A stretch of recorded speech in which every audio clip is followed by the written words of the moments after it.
Anything can happen in MMA.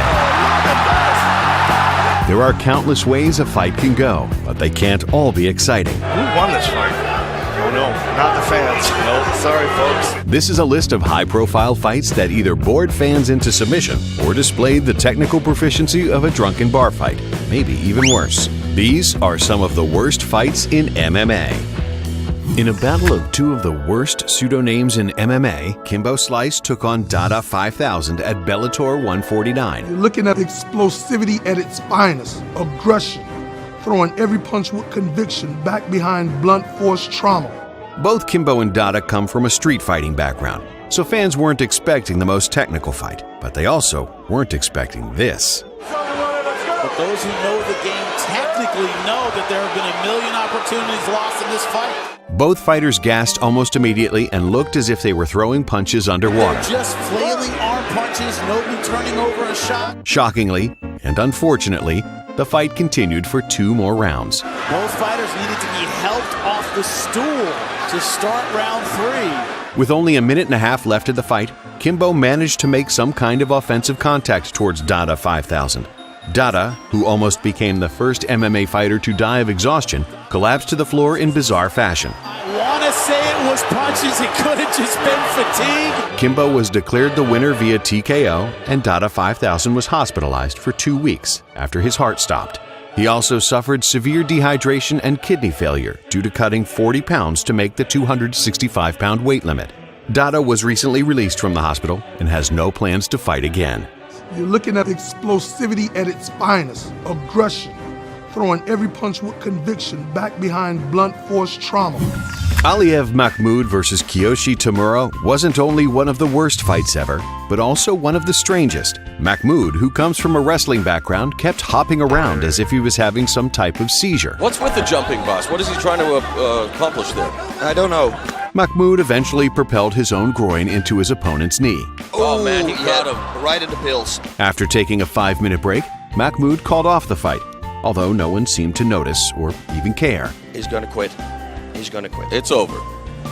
He's getting a 3-minute respite, so they're not calling the fight off just yet. Boss, do you know what a respite is, buddy?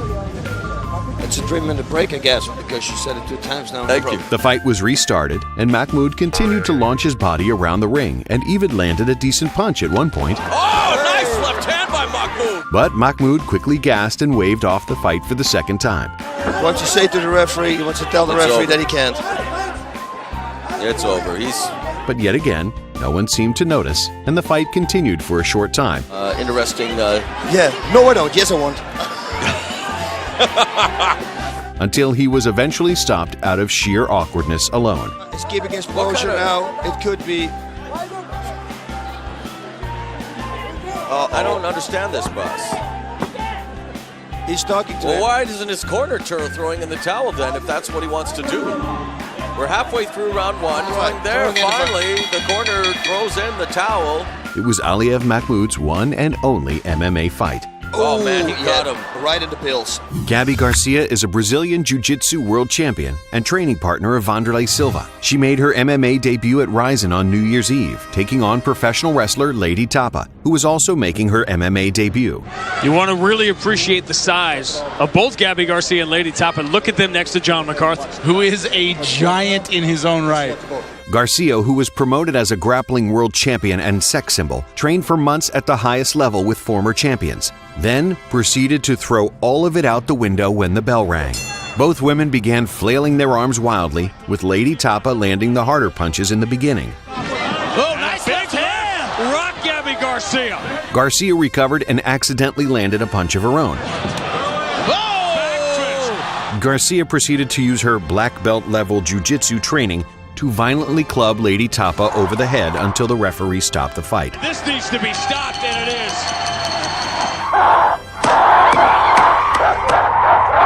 While not a boring fight, the lack of skill being displayed on such a big stage makes this fight worth mentioning. Gabriel Gonzaga made his UFC debut in 2005 against Kevin Jordan. And he looks a little bit like he could be talking about Cheeseburger Royale. You see a little facial likeness there? Yeah, if I knew what you were talking about. Come on, Pulp Fiction? Oh, okay. What's with who? Cheeseburger Royale. So you think he looks like Samuel Jackson? Yeah. And you know what they call a quarter pounder with cheese in Paris? They don't call it a quarter pounder with cheese? A Royale with cheese. Royale with cheese. Are you one of those dudes thinks all black people look alike? Come on, bro. What are you talking about? That guy just looking at you like Samuel Jackson. What do they call a whopper? I don't know. I didn't go on a Burger King. Gonzaga looked impressive early in the fight, scoring a takedown and actively working for submissions. But both fighters gassed midway through the first round. After that, the most entertaining part of the fight was the commentary. Are they saying, what are they saying? Sounds like go home. Yeah, go home? It could be Rolo. Maybe it's a candy craving crowd tonight at the MGM. You wrote it down. Say it. No, I wouldn't call either one of these gentlemen No, that. Absolutely not. The fighters received multiple warnings from the referee. Round. People are stomping their hands on the ground. And here we go, an official admonishment by Houdin. Then, just when it seemed all hope was lost, Jordan's out. Jordan's out. Oh, Jordan's big out. end for it by Gabriel. Wow, out of nowhere. Gonzaga went on to have a successful UFC career.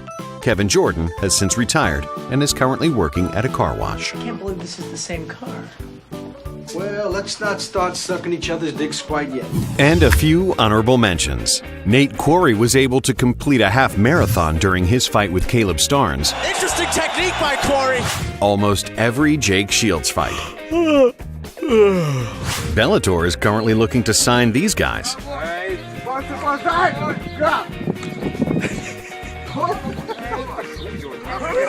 Thanks for watching.